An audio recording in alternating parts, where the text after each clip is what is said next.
Syederalun kasus penembakan yang mengakibatkan 2 warga desa Anegle, Kecamatan Indrapuri, Aceh Besar, meninggal dunia pada 12 Mei lalu semakin mengerucut.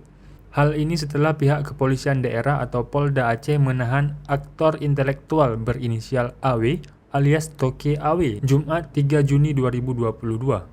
Penahanan terhadap AW dilakukan setelah yang bersangkutan diperiksa sebagai saksi, yang kemudian ditetapkan sebagai tersangka dan langsung ditahan di Rutan Mapolda Aceh.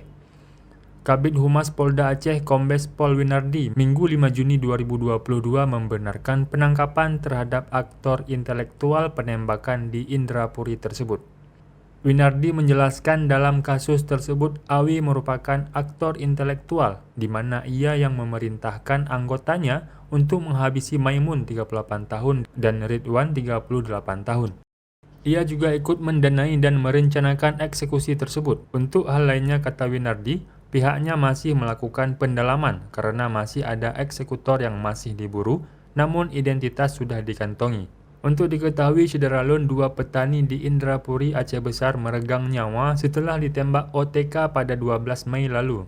Polisi juga telah menangkap TM, DW, NZ, ZD, dan MY yang juga memiliki peran penting dalam penembakan tersebut.